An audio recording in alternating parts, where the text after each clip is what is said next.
Are you here for the interview? My mom and the woman were occupied using a towel to wipe off her shoes when I yelled out to her, so they didn't answer. After seeing them with interest, the woman acknowledged me and uttered a soft, "Oh." The story that would significantly alter my life started the instant our eyes locked. Kyle is my name. With a mother who worked part-time and a father who worked in an office, my family was normal when I was born.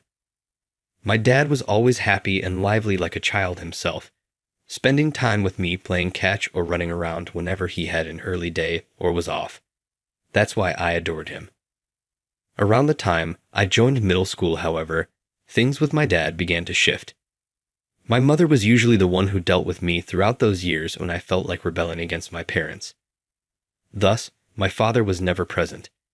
He claimed that his job kept him busy and that he frequently returned home late at night after being promoted to section manager. He would leave even on his days off to complete his work, and occasionally he wouldn't return until the following evening. When he began wearing perfume whenever he went out, I knew something was wrong, even though at first I assumed it was just the way things were when you advanced in your career. Although he had never given much thought to his appearance, he began to pay more attention to it after he was promoted to manager. He seemed like a different person than the father I had known when I saw him in this state. I guess it wasn't odd for a middle schooler, but as a family, we stopped going places, and my dad and I seldom spoke at all. Every weekend, as if by habit, he went out alone. I couldn't help but feel skeptical even as a child. I so assumed that my mother must have sensed something as well. My dad didn't conceal his behavior, though. He was open about them, even brazen. On his days off, he would go somewhere and come back with a new perfume smell. However, my mother remained silent and said nothing. She seemed to lose her spark with time, and I couldn't understand why she tolerated it. She stopped working a part-time job and began spending most of her time at home. When we went shopping on the weekends, she would become nervous when people stared at her or when neighbors murmured to one another. During those times, I could hear her breathing getting harder and heavier. I questioned whether there was a problem with her health. I became so concerned about it that I even looked up the symptoms on the internet. At that point, I became aware of a disorder known as social anxiety disorder. It has an impact on those who find it difficult to interact with others or to be in large groups. I didn't anticipate it at the moment. I'd assumed that because she usually gave me a warm smile and used soft language when she spoke to me at home. "Make sure to eat well," she said as she prepared nutritious meals and encouraged me as my admission examinations drew near. However, as I've become older, I've come to see how hard she was pushing herself. She must have been trying to hide her weaknesses at the time, so I wouldn't be concerned. I made an effort to comprehend and honor her unsaid challenges as I studied for my own high school admission examinations. I would softly say, "Take your time," when her breathing would get shallow, as if she were having a panic attack. "Take a slow breath." Even though I made an effort to support her, I felt more than just resentment because of my dad's self-centered behavior. My dad would always arrive home late, smelling like someone else's cologne. I felt a rush of repulsion every time I smelled it. I started avoiding everyone, regardless of gender, who used artificial fragrances after that. Then, shortly after I got accepted into high school, my mom firmly asked my dad for a divorce. She requested that he pay for my tuition and child support through high school and college, and their divorce was finalized. My dad packed his things into a large suitcase, and as he was about to leave, he turned to me. "Kyle, you're always welcome to come see me anytime," he said, wearing the same familiar expression. But I couldn't bring myself to answer. Alone, he opened the front door and walked out. After hearing the door shut with a final thud, my mom turned to me. "Kyle, I'm sorry it came to this. You're free to see your dad anytime or even live with him if you want. The choice is yours," she spoke slowly, carefully considering my feelings. But as a fellow man, I felt nothing but contempt for my father. I had no intention of seeing him again, and I took his place in caring for my mom without even realizing it. My rebellious face had shifted into a genuine desire to protect her. "I'll stay here with you, Mom. I don't need to see him anymore." Seeing her tearful eyes, I vowed that she'd never have to wear that sad expression again. That was the day I made that promise. After that, life with my mom became peaceful. We had a modest savings, plus child support from my dad. My mom started working a full-time job. She worked hard and still took care of my everyday needs. We couldn't afford luxuries, but life wasn't bleak. Gradually, her smile returned, and we finally found some inner peace. Her panic attacks lessened over time, and she stopped worrying about others' gazes. From then on, I focused on getting into a good college, finding a good job, and eventually making her life easier. Fueled by this determination, I studied hard. In the end, my efforts paid off, and I got accepted into my first-choice college. Even in college, my dislike for perfume didn't go away. By that time, most students had part-time jobs and started caring about cool shoes and fashionable clothes. I made an effort with my appearance too, in my own way. But just seeing a group of girls spraying branded perfume in the classroom and showing off the scent to each other gave me goosebumps. That sharp smell pricked my nose, and the unwanted memory of my dad's smug face flashed through my mind. Unconsciously, I started keeping my distance from people who wore heavy scents, and I became more selective with friends. College life was quiet, but enjoyable enough, even without being the center of attention. In my third year, I jumped right into job hunting preparations, attending various seminars. I was determined to get into a respected company, better than my dad's. With that mindset, I threw myself into my job search. My efforts paid off, and I received an offer from my desired company. With graduation in sight, one day while I was at school, my mom called me. "Hello, what's up?" Since my mom rarely called, an odd feeling stirred inside me. I hoped it wasn't anything serious as I answered, but her voice had a different tone as she spoke. "Kyle, Grandpa just passed away. Can you come back to my parents' house soon?" It was the news that my grandfather on my mom's side had passed away. Trying to steady my voice, I replied, "I understand," and ended the call. My maternal grandma had already passed, and my grandpa had run a candy wholesaler. He also ran a small candy shop in front of the warehouse, where neighborhood kids and adults would come to shop. One corner of the spacious warehouse was packed with shelves full of candies for customers to pick from. Grandpa was always at the counter, chatting with kids and handing out little extras, clearly loving his work. Like the other kids, I'd go to his store, and he'd smile warmly at me. "Oh, Kyle," he'd pat my head and say, "Don't tell your mom," as he slipped me some extra treats.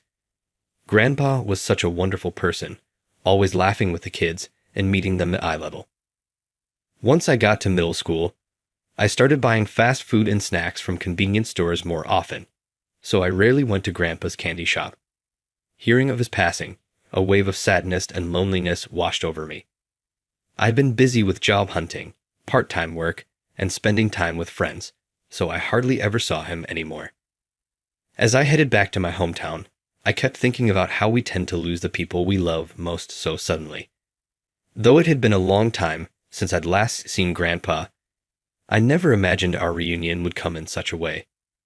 Tears streamed down my face uncontrollably as his only daughter, my mom, decided to take over his candy wholesaler business. At first, she planned to shut down the shop, clear out the warehouse, and sell the land. But while cleaning out Grandpa's home, she found the diary he'd written, which changed her mind and led her to keep the shop going. The diary was filled with daily reflections about the kids who visited, like the ones who hit the jackpot on a prize game, or the new candies he'd stocked that weren't selling well.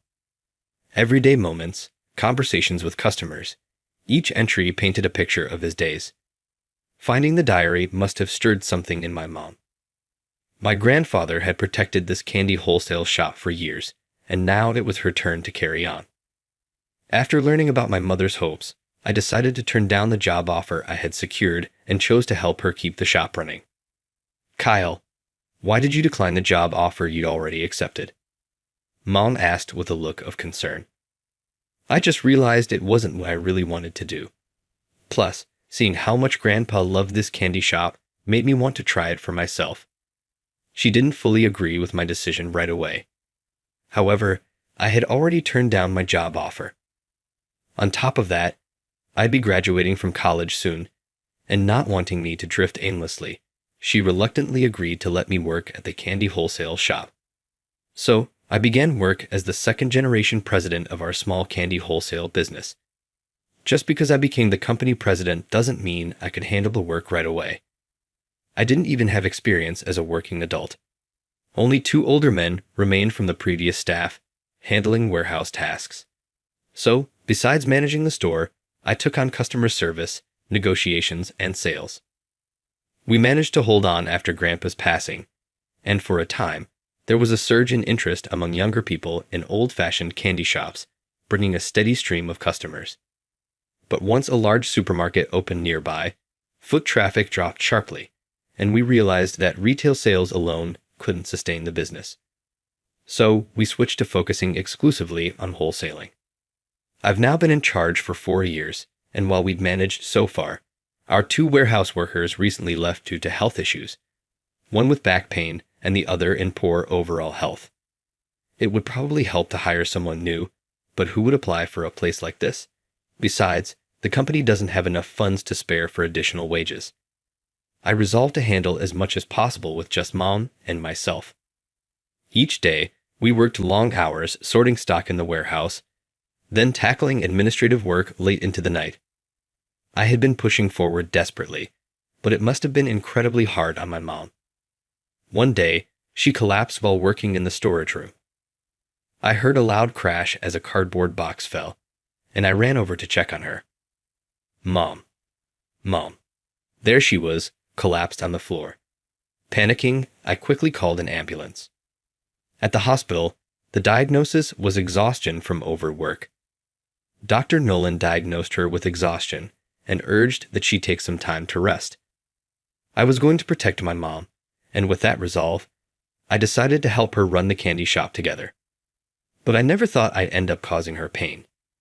As I looked at her sleeping face on the hospital bed, I felt so guilty that tears streamed down my face without even realizing it.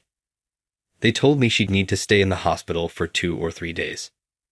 Although I wanted to grab some things for her, I didn't want her to wake up alone, so I sat by her side that day, lost in thoughts about our future.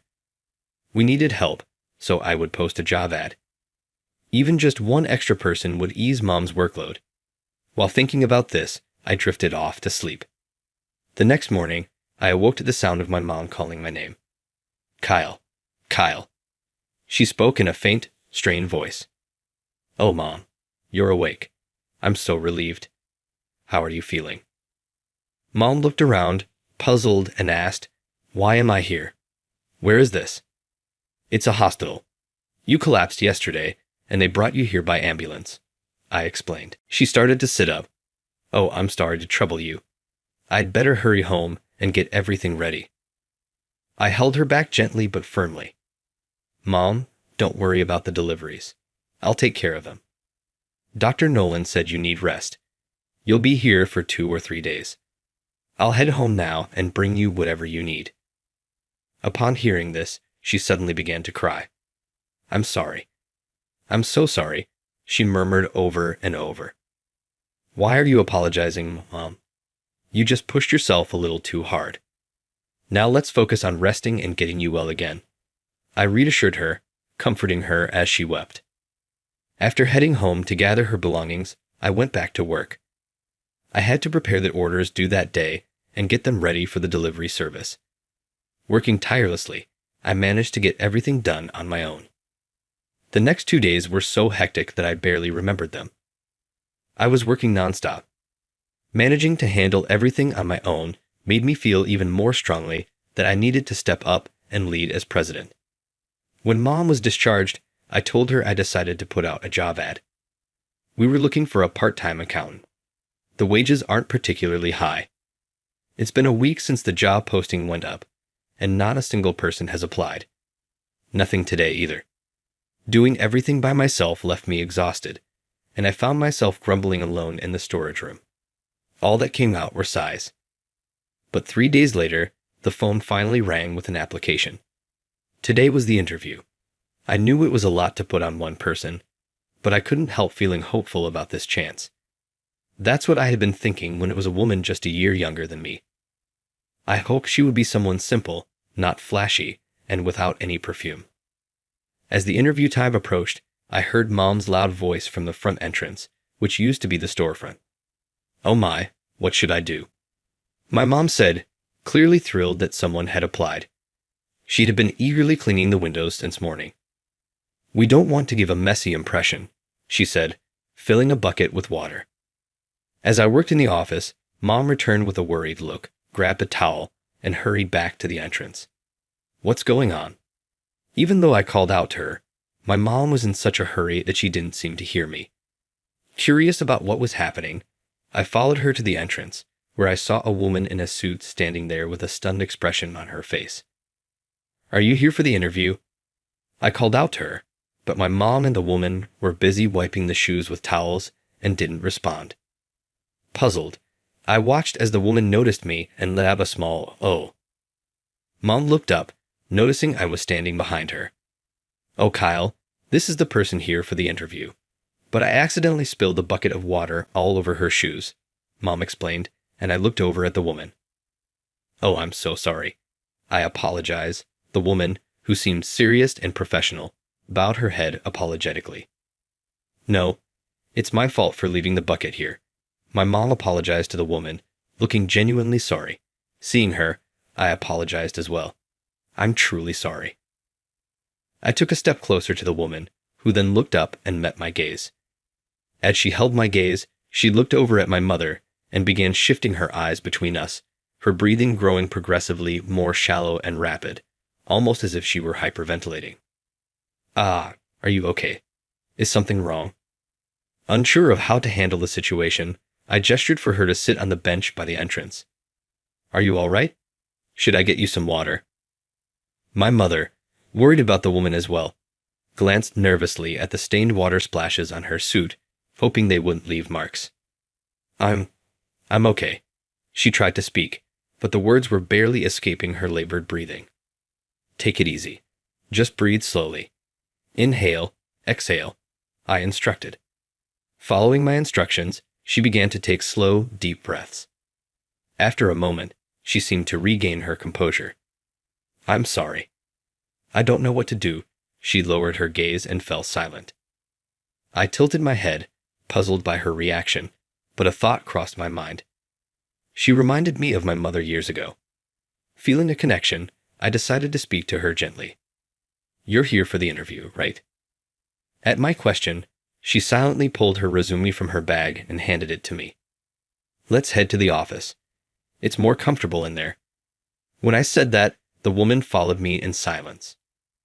I could see from her slightly trembling shoulders that she was struggling to hold back, doing her best to endure interacting with others. So I kept my back to her and spoke without making eye contact. "Your feet must be soaked, cold. Do you have anything to change into? Are you all right?" In a strained voice, she shook her head, replying, "I'm fine." I gestured toward the office sofa, and she nodded slightly before sitting down. My mother followed, sitting next to me. As I glanced over her resume, my eyes widened in surprise. Her job history listed some well-known companies along with impressive certifications like Certified Financial Planner and Certified Bookkeeper. She even had a forklift operator certification. "Wow, you have some impressive qualifications. I'm grateful that someone so skilled would apply here," my mother remarked warmly, but the woman remained motionless. "With such a career at a major company, may I ask why you left?" At this, she flinched slightly, brushing her bangs aside as she looked up at us, seemingly preparing to answer. However, under our gaze, her voice caught, and she fell silent again. My mother seemed to realize something as she observed her reaction. Perhaps she saw something familiar in this woman, but instead of addressing it directly, my mother tried to create a more comfortable atmosphere for her to speak. "Sorry for staring like that. This place used to be my father's store. We stopped the retail side, but my son decided to keep the wholesale business going. Oh, and the guy next to me is my son, technically the president here. Well, Melissa, would you like to start with us tomorrow?" Without consulting me, my mother introduced me and then decided on the spot to hire Melissa. Melissa looked at my mother in shock, her eyes wide with surprise. "Mom, she hasn't even told us anything yet," I exclaimed. My mother placed her hand over my mouth, stopping me from saying more. Melissa simply nodded in silence without responding. The next day, Melissa arrived at the office just before 8:45. "Good morning." My mom was mindful of Melissa, taking care not to put any pressure on her. "Good morning." I greeted her, and she replied in a small voice, "Good morning." Her voice was faint, but she answered me nonetheless. From there, my mother guided her through the tasks with little conversation, and the workday ended quickly. Melissa's work ethic was impeccable. Every morning, she arrived 15 minutes before work started, settling at her desk to prepare for the day's tasks. She meticulously noted everything my mother instructed, completing tasks swiftly and even going above what was asked. At times, she'd even operate the forklift to help out in the warehouse. "Melissa, you're a huge help with how fast you get things done," my mother praised her, gradually closing the distance between them. Melissa, rather than seeming uneasy, began smiling shyly in response. I felt a slight pang of jealousy as I watched them grow closer, leaving me somewhat on the sidelines. Here, I wanted to apologize for the mishap during your interview. Shopping for a young woman's clothes is always a delight. She presented Melissa with a new outfit she discreetly bought. Melissa looked surprised, trying to wave it off politely. "Oh, it wouldn't fit me anyway, so don't worry," she said. "Just take it," my mother insisted. Upon hearing that, Melissa replied clearly, "Thank you very much." The next day, Melissa arrived at work wearing the clothes my mother had given her. Seeing this, my mother beamed with joy. "You look adorable. It suits you well." Blushing, Melissa lowered her gaze, seemingly flustered. Typically, she wore simple pants and a shirt, but today she was in a padded dress. Watching her cheeks redden, I felt my heart skip a beat. Since then, Melissa gradually began sharing light-hearted conversations with my mother. It was around that time that a faint sweet scent began to linger around her. Her complexion also seemed brighter. When she smiled, twin dimples appeared on her cheeks. I found myself drawn to her, my gaze lingering on her more often. It didn't take long to realize I was developing feelings for her. Gradually, there came moments when Melissa and I would meet each other's gaze. Could she be interested in me too? I found myself wondering, maybe a little too optimistically. One day, as I returned from a sales visit, I overheard the two of them talking in the office. I paused by the door, unable to resist listening in. I figured Melissa might feel more at ease speaking with my mother alone, so I stayed outside. "I thought he was my first real boyfriend since I started working," I heard her say clearly. My mother remained silent, simply listening. "But he already had a serious girlfriend." Apparently, my coworkers had even placed bets on how long it would take for me, the straight-laced one, to open up to him. Finding that out was devastating. After that, I felt self-conscious all the time, like people were laughing at me whenever they looked my way. I just couldn't function at work anymore. After I resigned, I moved back home and pretty much isolated myself. I felt guilty about not contributing, so I focused on earning certifications. But stepping back into the workforce took a lot of courage. When I saw the job listing here, I thought I'd give it a try. It said part-time accounting, so I'm really glad I took the chance because meeting you two has been wonderful. After a soft chuckle from Melissa, my mother finally spoke. "You've done so well, Melissa. You've really been so strong. Oh, and by the way, Kyle here doesn't have a hint of romance in his life, so he's perfectly safe and highly recommended." Whether my mother was joking or serious, I couldn't tell. But she started talking about me, listening from the hallway. I blushed involuntarily, and then I heard a voice that made my heart race. "Yes, I think Kyle is a wonderful person." I couldn't control the fluttering in my chest, so I stepped outside for a moment, then returned, deliberately closing the front door a bit louder than usual. "I'm back," I announced, walking into the office with a casual expression. The two of them looked up at me with warm smiles. "Welcome back," they said, and Melissa followed with a smile. "Welcome back." I glanced at her and felt a rush of nervous excitement as she smiled at me, a bit puzzled. Speaking of which, we still haven't celebrated your arrival, Melissa. How about the three of us go out for dinner tonight? Writing on the confidence I'd gained from overhearing her words, I made the suggestion without thinking. I'll sit this one out, my mother replied. Melissa, go let him treat you to something fancy. I looked over at Melissa. Oh, thank you very much. That dinner marked the start of many outings together. With two people close in age, spending time together, it was only natural that emotions would start to stir. On one of our dates, just as my mother had intended, we officially began dating. The sweet fragrance that always lingered around her didn't bother me in the least. I used to find perfumes unpleasant as they reminded me of bitter memories with my father. But with her, it was different. Not unpleasant at all. Was it because I'd grown up? Or perhaps because in some way, I'd come to feel a bit of gratitude toward my father for helping me get through college? One day, while I was thinking about such things, Melissa and I were working late. She suggested taking a short break and placed a cup of coffee beside me. She sat back down, took a sip, and then asked me a question. Why were you so kind to me when we first met?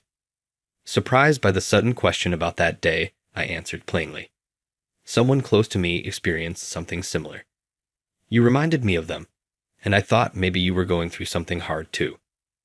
That's right, she said, smiling warmly. I'm really glad I found the courage to come for the interview.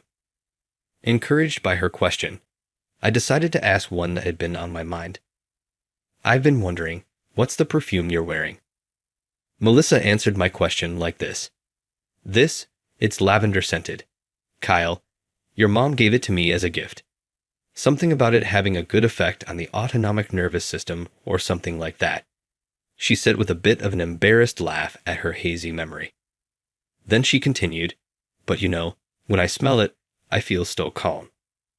I used to be terrified of people's looks and whispers, but now it's like my own little remedy. Hearing her story, I felt a quiet understanding within myself. I realized my mother had made her peace with the past. After all, she'd given Melissa a perfume that reminded her of my father's presence. She must truly be over it now. Relieved, I murmured to myself about her, your smile is my peace of mind.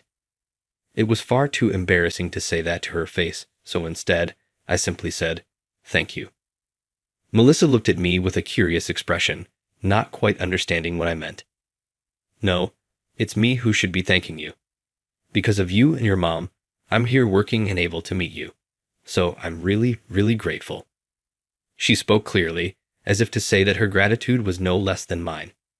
Smiling, I responded while thinking to myself, it wasn't that I helped her recover. Rather, it was Melissa who freed both my mother and me from the painful memories tied to the scent of perfume. In the future, I knew I could keep smiling and laughing alongside her. I want to show my mother this side of us as soon as possible, and I want to protect Melissa's smile now and forever.